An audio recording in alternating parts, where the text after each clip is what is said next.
Good afternoon, ladies and gentlemen. Welcome to the SMARTSPACE Software PLC investor presentation for the interim results for the 6 months ended 31st of July 2021. Throughout this presentation, investors will be in listen-only mode. Questions are encouraged, can be submitted any time via the Q&A tab situated on the right-hand corner of your screen. Just click Q&A, scroll to the bottom, type your question and press send. The company may not be in a position to answer every question it receives during the meeting itself. However, the company review all questions submitted today and publish responses where it's appropriate to do so. These will be available via Investor Meet Company dashboard, and you'll be notified once they are ready for your review. I'd also like to remind you that this presentation is being recorded. Before we begin, we'd like to submit the following poll. I'd now like to hand you over to Frank Beechner, CEO, and Christian Schulz, CFO of SMARTSPACE Software PLC. Good afternoon. Good afternoon, everybody. My name is Frank Beechner. I've probably seen a lot of you before. For those of you this first time joining, welcome. This is Chris Shaw. Hi, everybody. Yes, I'm Chris Shaw. I've been with the company for about 3 years, but I've only recently been appointed CFO from May 2020 onwards.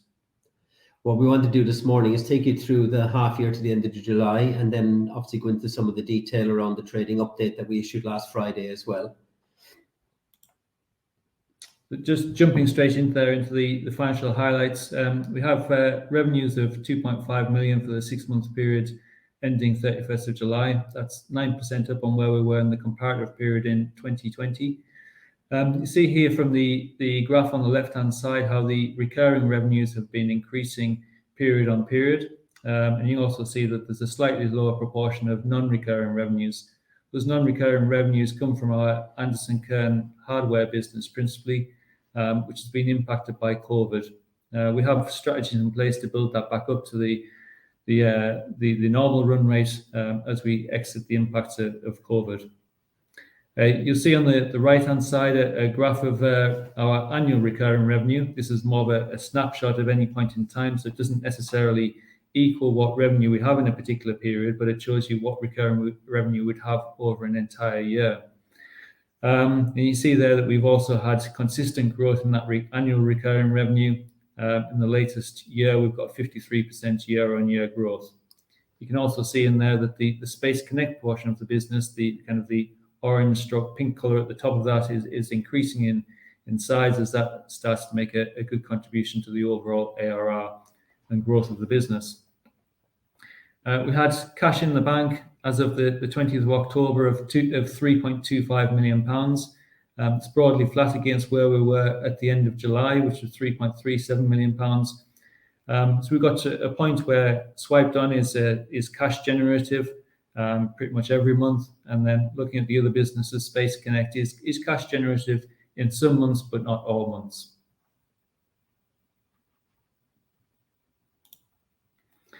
The gross margin for the business increased as we have a higher proportion of recurring revenues.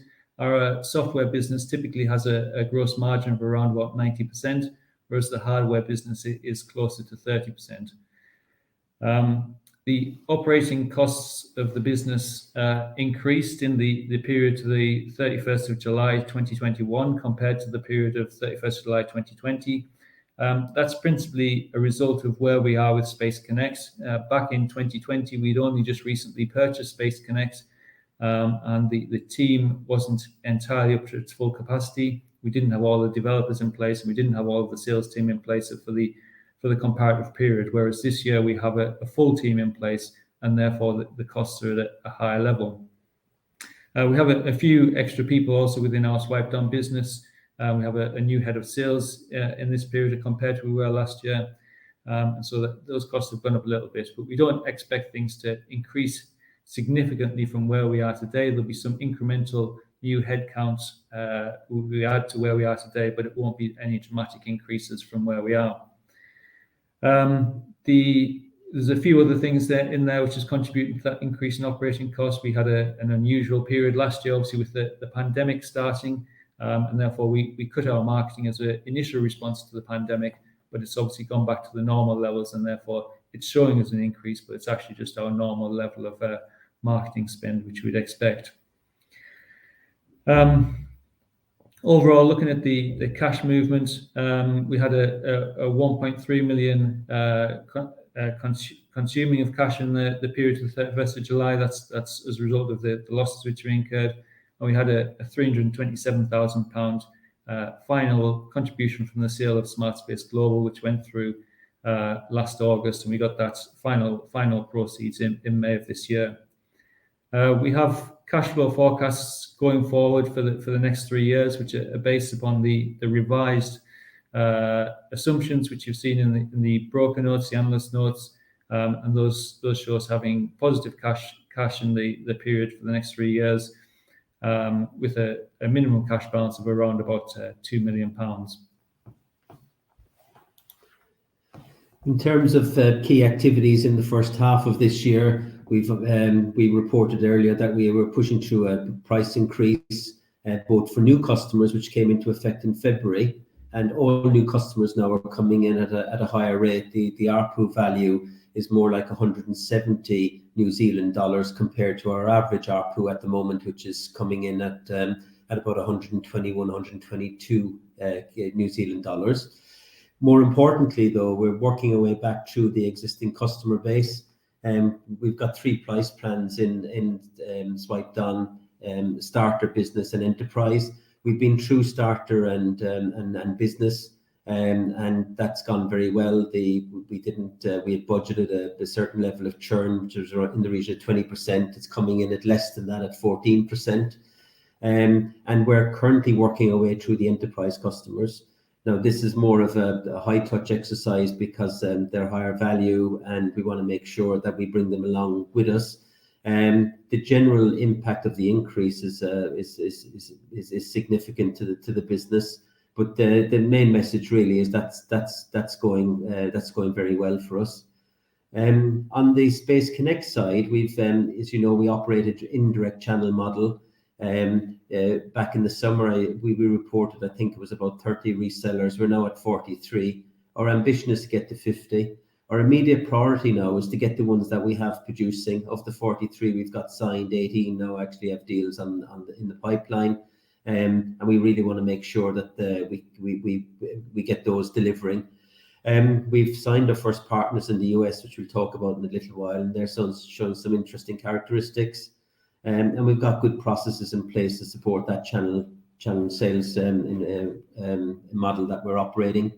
We've also succeeded in moving our development entirely down to New Zealand. As of this month, we'll have no software development in Europe. Everything will be operating out of New Zealand under Matt Cooney, who's the group CTO, which obviously allows us to bring the platforms together, but also allows us to share resource and get good economies of scale from that. We're a bit frustrated by the transition as we move through the summer, because some of the people in Europe actually left sooner than we wanted them to once they realized we were making the move. But we've actually got 2 teams running now, developing Space Connect, sitting in the SwipedOn offices in Tauranga.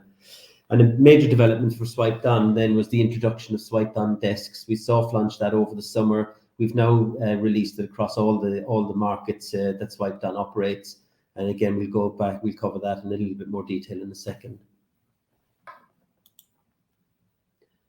In terms of SwipedOn, we're really good progress there. We've the ARR has grown by 43% to 3.3 million. The ARPU is up 32% in the period, and we've grown our revenue.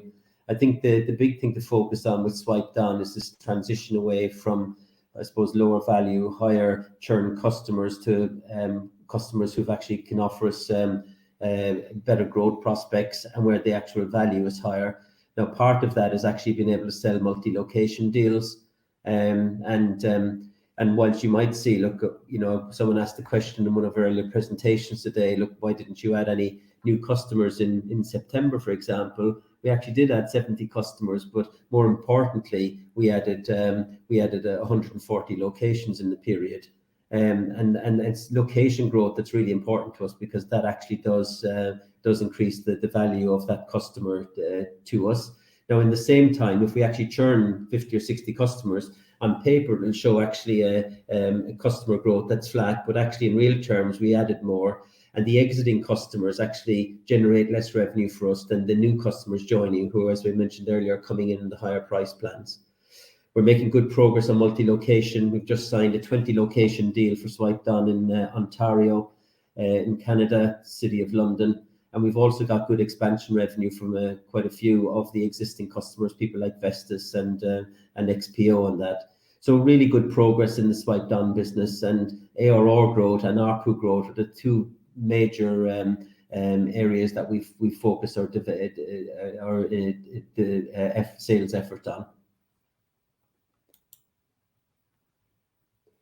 In terms of Space Connect, we've we started the year at 13 customers. We're now at 59. I think we were at about 40 or thereabouts in the back in August. We're seeing again a good growth there, and again it's an indirect model. We focused our partners up until now have been primarily in the UK and Australia. Australia has obviously been slower over the summer months because of their lockdown. The indications are that the businesses are going to start to return in the autumn, and they're citing sort of from next month onwards when they'll see a return to the office. But the UK partners have done really, really well for us, now what you will notice in that business is that the ARPU will spike up a little bit. This is magnified somewhat by the number of customers when you have 59 customers. And then equally, different partners, depending on who delivers deals in the month, will have a different value of customer to us. One example of that is in the US. We've got a new partner there. We signed them up a month ago. We onboarded them 3 weeks ago. They've now got 12 deals on the go, and they've given us one order. But the average deal value is an ARR value of £3,000 to £4,000, which is actually lower than more established customers are giving us in the UK. But again, I'd highlight that when you look at some of our customers in the early days, people like City Fibre that we secured through Softcat, that started off as a £5,000 or £6,000 or £7,000 ARR deal, and it's grown up into the 40, 50, 60k value over time. So don't be put off by the fact that the ARPU spikes around. We'll see that steady down. The most important thing is the ARPU in this business is significantly higher than the ARPU that we achieve in swipedon. We'll come back and talk about NASO in a little while in the context of the announcement on Friday. NASO obviously was a major contributor to Space Connect.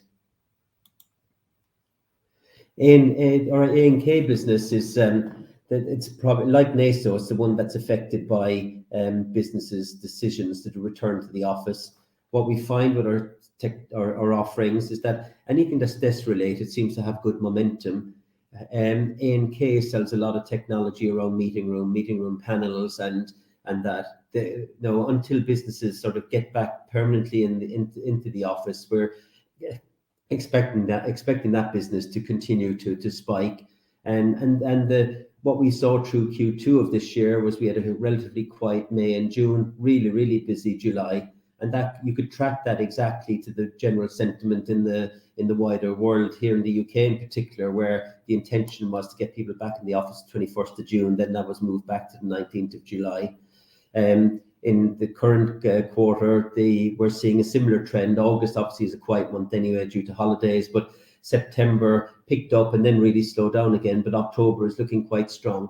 So it's one of the challenges in this business, and as I say, at a sort of on a wider scale, we're seeing a similar trend in NASO. But behind the scenes, we've got a good business here. That's it can be profitable quite easily. It's not cash consumptive, and we've also just landed our first XY Sense deal. That was with Queen Mary College, and the first phase of that was worth about 50,000. The second phase, assuming phase one goes well, could be worth as much as £200,000 to us, with a much higher margin, and we see there's a good vein of opportunity for that. So Chris alluded to the strategy for growing A&K in a while and earlier, and our intention is to sort of get the momentum back in that business, but ultimately it will be dictated by general sentiment and the return to the office. Just looking at the trading since the 31st of July, the progress we made in the first half of the year has continued in the next 2 months, in August and September. Continue to add on to the ARR of swipedon, and also for Space Connect. You see there that the 8% further growth in ARR for swipedon since the 31st of July, and 20% further growth in ARR for Space Connect since the 31st of July as well.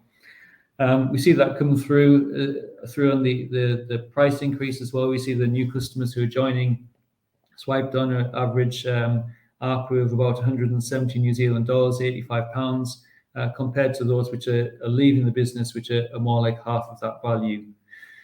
Swipedon desks, we really launched that, I guess, towards the end of September, beginning of October, but we had a kind of a softer launch earlier on. So we had 8 customers as of the end of September, and we've got a further 51 customers in the pipeline. So there's good prospect there for that to increase as well.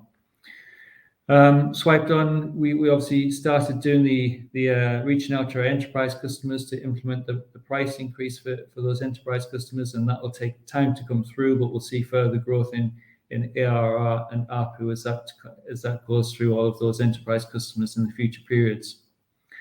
A&K, as Frank mentioned, is uneven. Some months the revenue will be high, and some months the revenue will be low.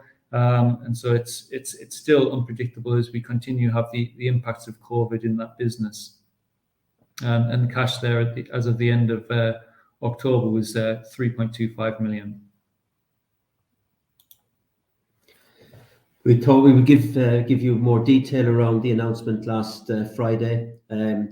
Never good news to be rebasing numbers. Just to give you a bit of the background, we knew when we came out of the first half, especially we were out talking to people to investors in August, that we had a lot of work to do in the second half. What we were expecting is a significant uptick in NASO, or what we had forecast was a significant uptick in NASO, and that underpinned our numbers in the market. We got to the end of September, and by the end of the first week of October, we actually had the numbers through from Evoco. The numbers were okay, but they weren't anywhere near the trajectory that we were expecting. Now, if we were to look at what we plan to do for NASO this year, we'd have expected to see probably 3 times the sales than we achieved in September from NASO. Now, the reasons for that is that Evoco themselves, a lot of their partners were closed around the globe. There was a gradual reopening. We're seeing lots of activity, but there's no guarantee that it's going to happen faster than we had budgeted for. We also started to look at the trends for the early part of October, and whilst we won't get the numbers for October till the beginning of November, or the end of the first week in November, it was very difficult for us to assume that we would actually achieve their forecast for the end of the end of this year. We could have, I suppose, brazened it out and sort of said, look, let's wait for, we know behind the scenes they've got different deal flows, and we could see if only a half dozen of those came good, we would actually hit a number, but we've got no guarantee at this stage. We went through this last week as a management team. We had a board meeting on Thursday. The conclusion we reached was, look, let's base our numbers for this year on what we actually know, as against what we're being told. As a contra to that, Evoco themselves haven't changed their forecast for next year. They're still working at a number that's nearly twice what we had in our original budgets. Now, what we've done in effect is actually taken the September actual sales and just tracked that through for the rest of this year and into next year. Now that's a tenth of our original budget, and it's nearly a 20th of Evoco's budget for next year. We had obviously 3 considerations. The first one is, as soon as we as a board feel that this is what's going to pan out, we're duly bound to inform shareholders.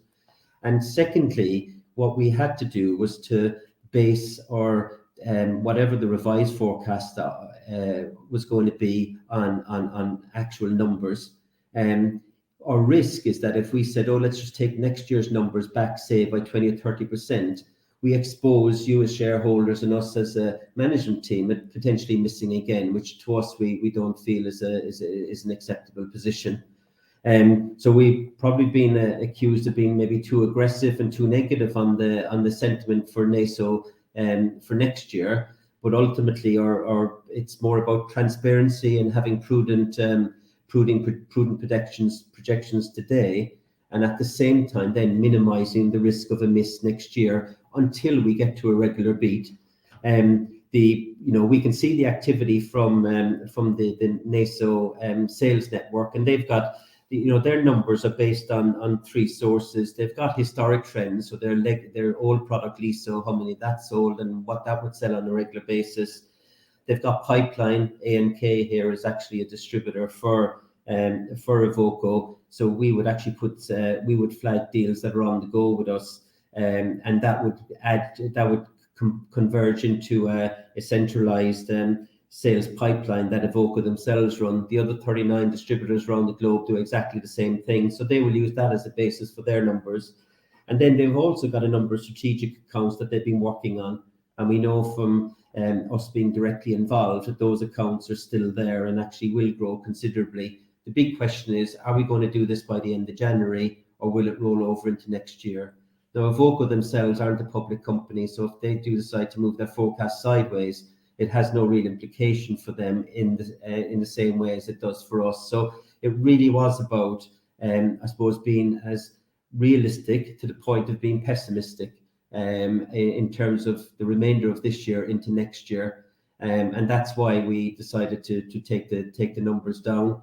And behind the scenes, if you speak to our sales guys, they're as confident about NASO now as they were last Thursday before we made the decision to pull these numbers back. So this is very much about managing shareholder expectation, as against feeling that the NASO project isn't going to come good for us. And hopefully, if we do start to see a regular beat and the numbers do start to come through the way we think they will, then it maybe put us into a position of maybe starting to have a cycle of upgrades against this. But right now, based on what we know now, and the one fixed point in the absence of an accelerating trajectory for September and October, is what did we actually do in September, and that was how we baseline the numbers for the rest of this year and into next year. And we applied a similar prudent approach to A&K as well, so that accounts for where we've actually taken the numbers back, and the spikiness that Chris and I referred to earlier is sort of reflected in that. And again, if people are comfortable going back to the office, then they'll invest in meeting rooms, because the decision to buy panels and that isn't just about buying the panel, it's actually having the infrastructure and the works to go along with it. But it doesn't really impact the overall interest in the market that we're in, because as businesses go back, the first thing we see is interest in desks. But as more people come into the office, then clearly the need for meeting room management actually comes about. On the NASO side, then another question we were asked earlier today was there any supply chain issues? And NASO have actually got sufficient stock in Sweden, made, manufactured, ready to dispatch. And they're not in a production cycle, so not depending on chips or whatever, and it'll see them through the bulk of next year based on the numbers that they've shared with us. So all in all, really, it's disappointing, but we feel in the circumstances, aside from the fact we're duty bound to say this anyway, or inform shareholders anyway, that ultimately NASO, I think, will progress well through next year. But at the same time, if we've taken away the risk of another miss, then it must puts us in the best possible position for next year. In terms of growth, obviously, swipe down, we're going to stick with the existing strategy of growing our existing base of customers, going after higher value customers with good upsell opportunities, and we're seeing that reflected in the in our current pipelines. And we're obviously, where possible, we move customers from one plan to the next, and we achieve that by putting more functionality into the more expensive plans. So if you might be a small business, but quite technical needs, you really need to be on our enterprise plan compared to just buying the starter plan. And that strategy seems to work really well for us. Multi-locations are very important. When we bought this business, the average was about one location per customer. We got that to 1.3 last year. We've gone over 2 locations per customer in a few months this year. It's averaging at the moment about 1.77. I mentioned that one recently. We won in Canada, and interestingly there, the state of Ontario had a concerted return to the office campaign, and we added more customers in Canada during that period than we had done in the previous sort of 10 months. And then obviously we want to expand beyond our current markets. and we've made our main focus in the immediate future is in the Far East.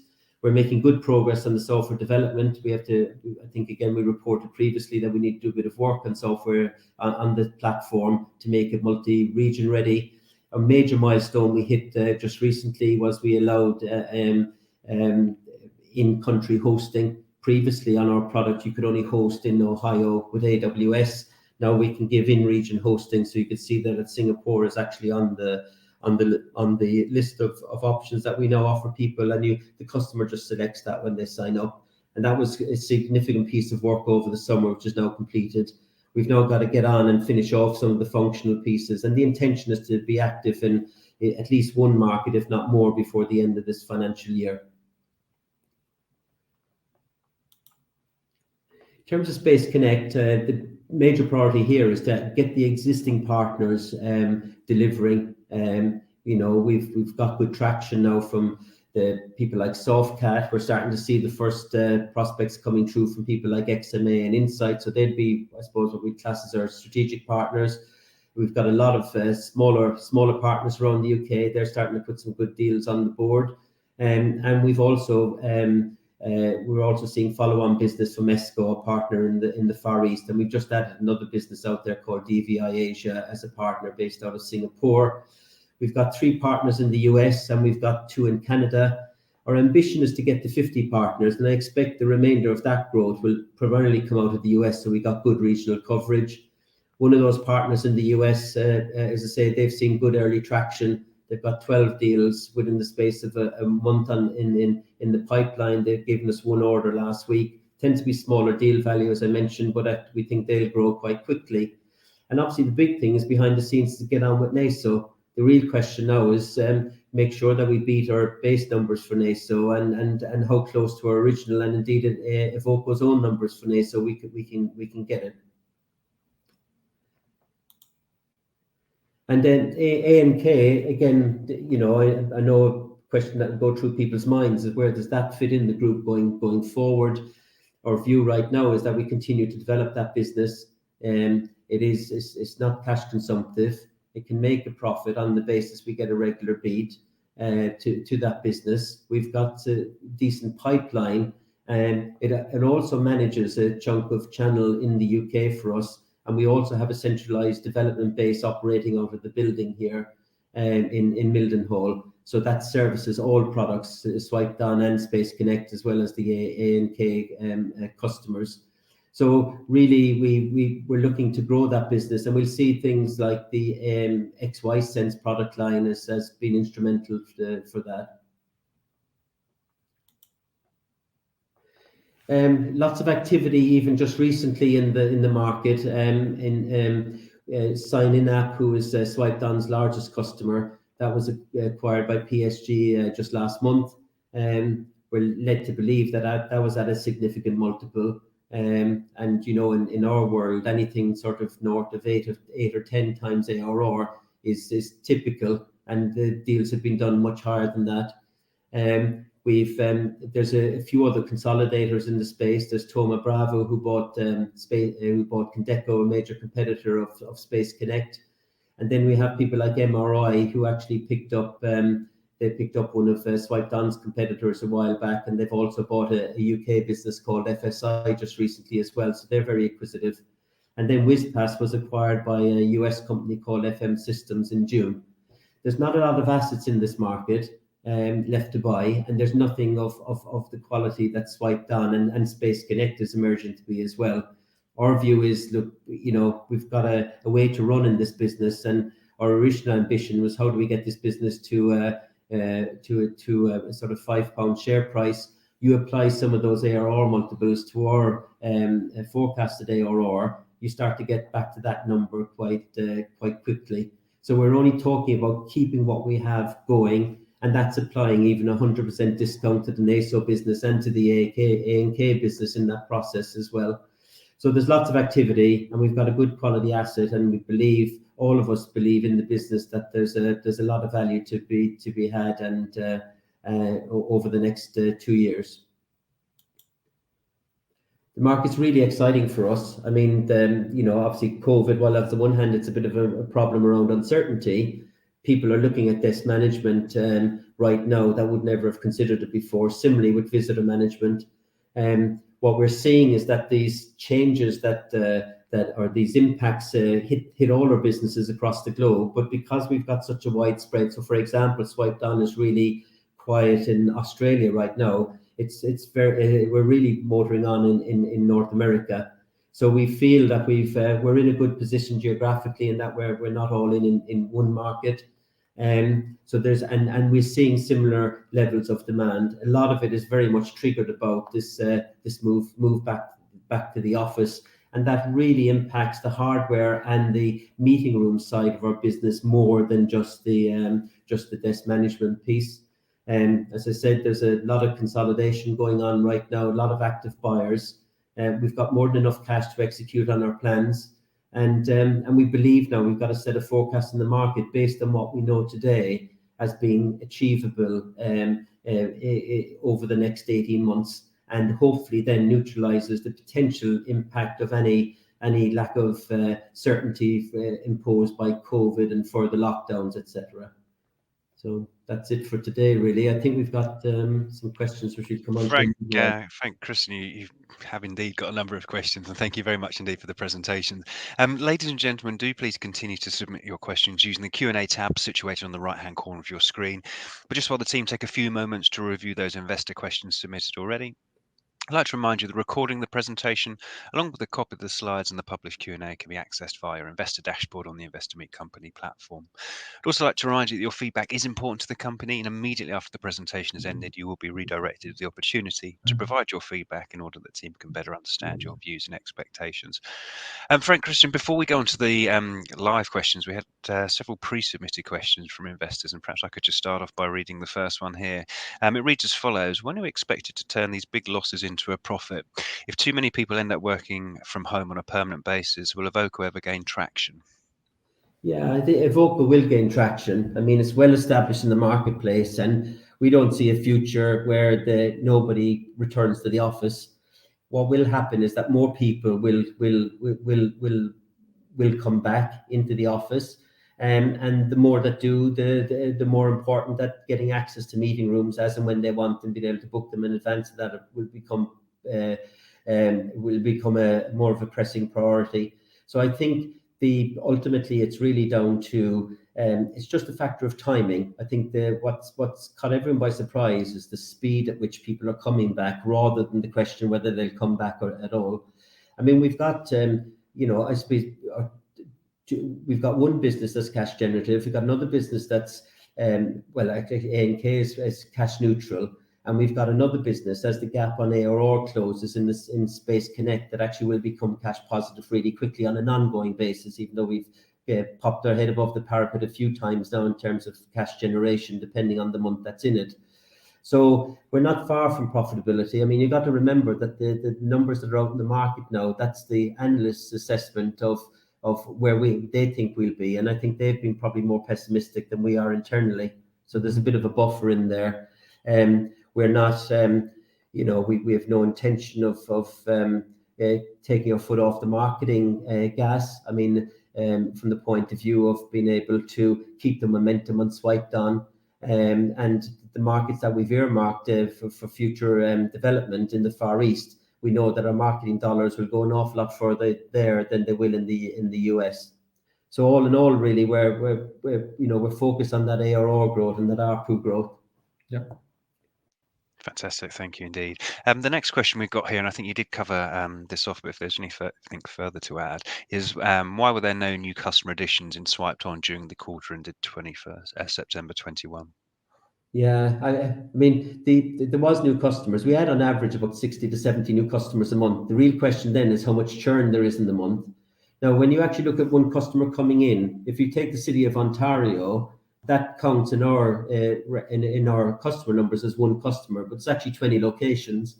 If I lost a single site beauty salon down in Australia in the same time, that counts as one customer leaving. So that will show no customer growth in the month, but actually we've added 20 locations just using those two as an example. So I think focus on locations is the message, and then also on top of that, the fact that new customers coming in are coming in at a much higher ARPU than the majority of those customers that are churning. And more importantly than that is the fact that the customers coming in the main represent bigger upsell opportunities for us going forward. We've got a small business taking simple visitor management with no intention of expanding because they have no more locations, or indeed if they have no interest in buying desks and other modules from us, they represent a much poorer opportunity for us than someone who's actually got multiple locations and the opportunity for us to cross-sell into. Fantastic. Thanks, Frank. Obviously, investors have submitted a number of questions during today's meeting. If I may just ask you just to click on that Q&A tab just on the right-hand side, and where appropriate to do so, read out the question and even who it's from if you wish. That'd be great. Thank you. Yeah. There's one there. And are we disappointed with the share price decline? Absolutely, we are. I mean, it's, at a personal level, it's particularly painful because we had options rebased at £1.32. No, and clearly we don't want to be there from a shareholder's perspective. But on the other hand, we're duty bound to inform the market and then base our forecast on what we know is actually achievable. That to us, in terms of what our internal targets, there's obviously a very different picture.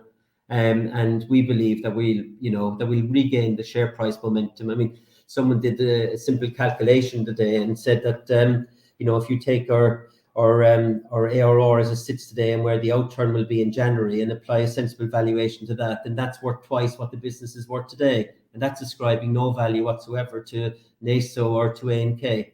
So there's inherent value in this business, and it's and for us, we've obviously got a number of very loyal large shareholders, and the sentiment from those over the last few days and this morning is really positive, and they believe where the real value lies.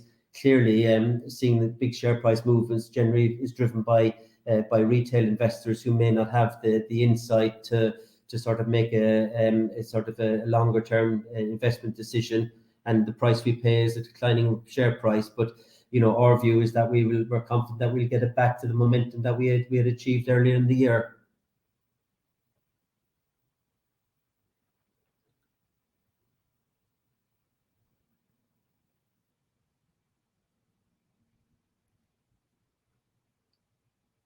Okay, so there's another one there. Is the board open to being acquired following the halving of the share price? Absolutely not. If we sold this business today, we'd be underselling it. Ultimately, the decision will be made by shareholders, and we have a job as an executive team to deliver on that value. And there's another question relating to that. Someone talks about, as mentioned about we keep talking about a £5 share price, which is great to hear, but why aren't directors buying at these depressed prices? And we obviously can't say what our intentions are. Our first job now is to get through this roadshow, speak to investors and shareholders. It might be worth noting that we've got to be very careful as directors as to when we buy. It's not a simple question of, are we going to buy shares or not? It's very much around getting clearance to sell, to buy those shares through our advisors. And that's subject to conversations that could be ongoing behind the scenes as well. So we've got to make sure that we're definitely not in a closed period to make the decision to buy.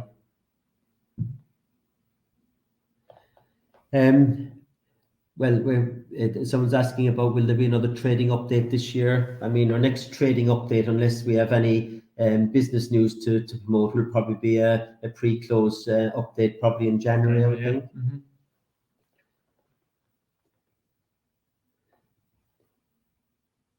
There's one here on the sale of A&K to focus on SaaS business. I mean, right now we don't believe that divesting A&K is the best move today. There is no doubt, though, that the closer we bring this business to 100% SaaS, the better. It doesn't, that business actually feeds us good prospects right now for the other sides of Business Space Connect in particular. And if A&K was usually loss making, then we'd have no choice. We'd have to make the decision to divest. But right now, our view is that we should hold it for the short term, and then we can review as we go on. The people in the business, where they're working across product lines, so in the event that we did divest, then we would actually use those people elsewhere in the business. That's already happened on support. So from that perspective, we're not. I think we've got a good multi-skilled team. There's only 8 people in that business, so it's not a big business in terms of headcount. So on here, do you expect the current cash position to be comfortable to see you through to cash generation? As mentioned there, we have cash flow forecasts which see us through for the next 3 years based upon the conservative assumptions which are in the analyst notes, and we have sufficient cash to get through with that. As mentioned before, the business we have, swipedon, is cash flow generative at the moment. Space Connect at certain months is cash flow generative, and some months it isn't, and we'll build that ARR to the point where it is consistently cash flow generative, and A&K is broadly neutral at the moment.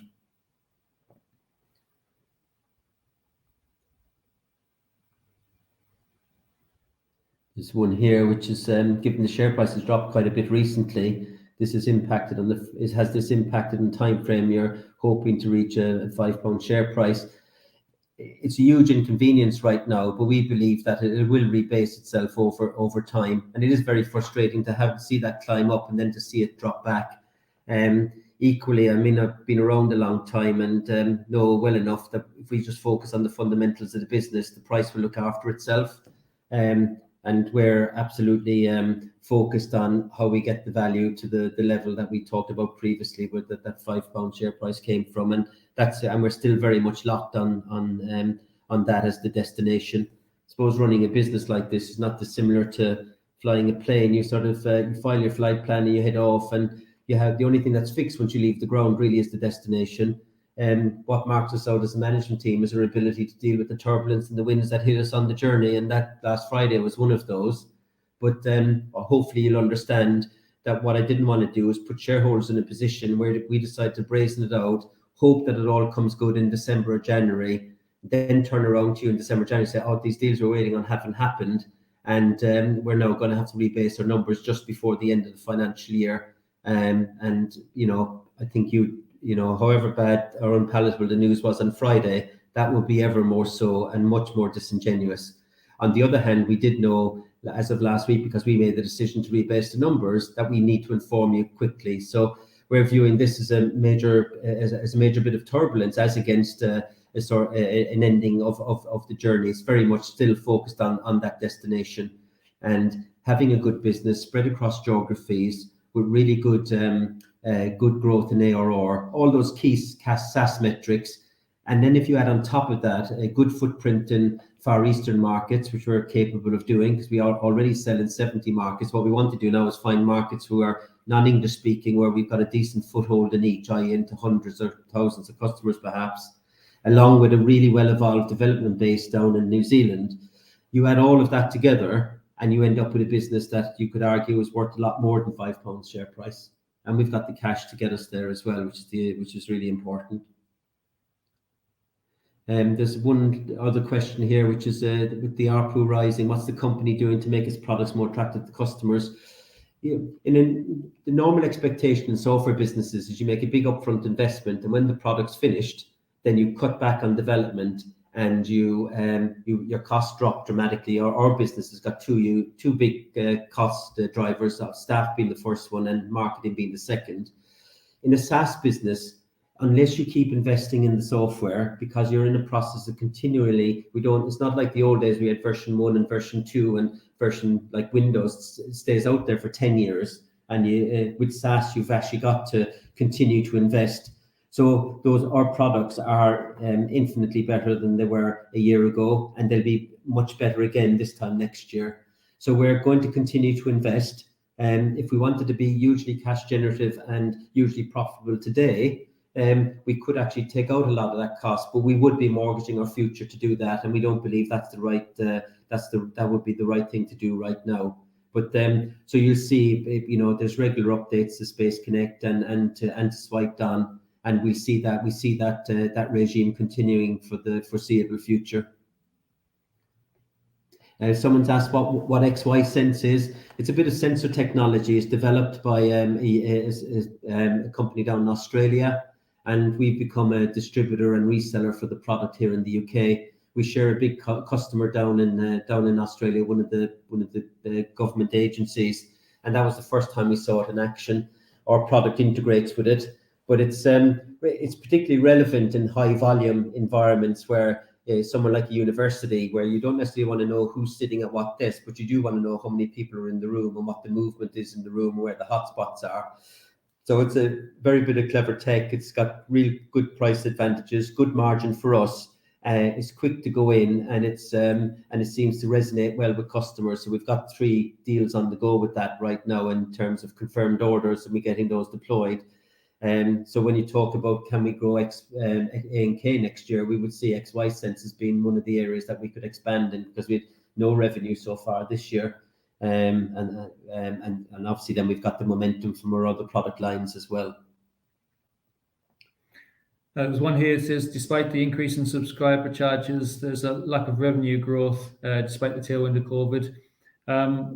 The revenue has grown by 9%, which is relatively small, but if you look at the recurring revenue, that has grown by 52% in the period, and the remaining balancing item there is the A&K hardware revenue, which has decreased, as mentioned, as a result of COVID itself as well. And also commented on the increase in the admin expenses, but again, that comes to what we discussed earlier, in that the Space Connect business wasn't really up to full strength in the comparative period, and we now have a full strength team within A&K, within Space Connect. Yeah, there's one there on product competitiveness. Your products provide greater functionality than the competitors. What's to stop them copying? Absolutely nothing, ultimately. However, when you're as little as us, the one way we can defend ourselves against competition is actually constant innovation. And we proved that through COVID last year. We were bringing out functionality really, really quickly. There's always going to be better funded businesses than ours out marketing at us. But if we can keep innovating, then I think that's our ultimate defense. But it's not just about product in SaaS world.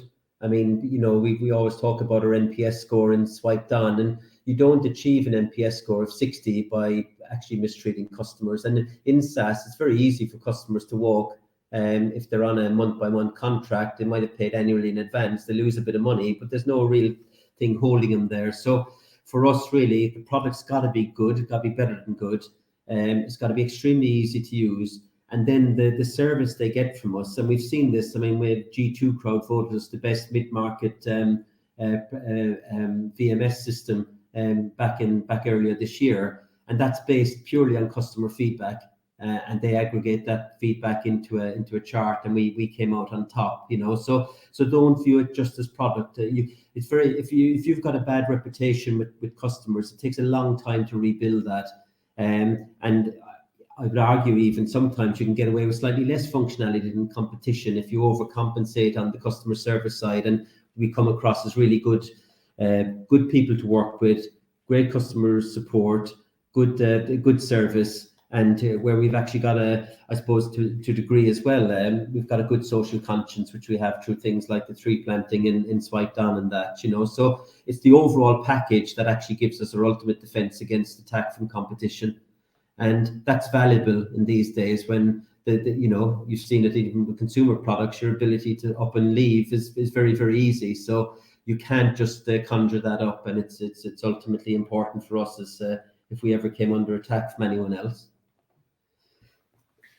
There's one here. What has been the impact of currency fluctuations reverting back to the UK? We haven't had a huge impact on currency, to be honest.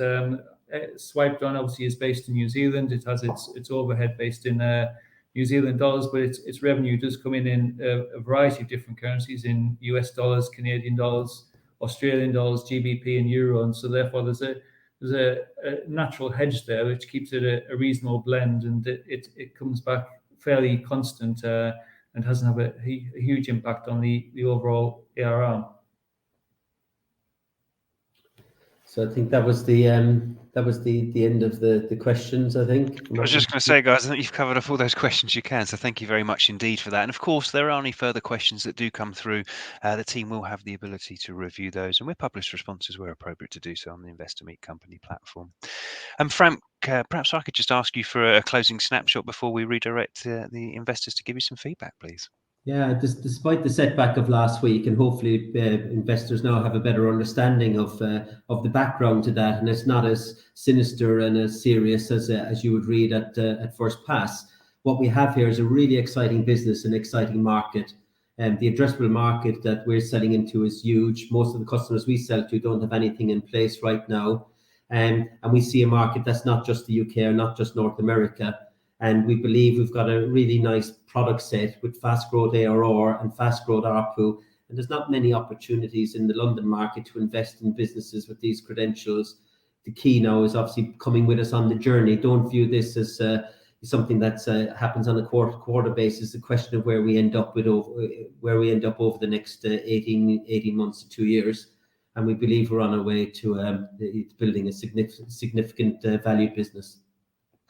It's fantastic. Frank, Christian, thank you again for updating investors today. Could I please ask investors not to close this session, as you'll be automatically redirected for the opportunity to provide your feedback in order that management can better understand your views and expectations.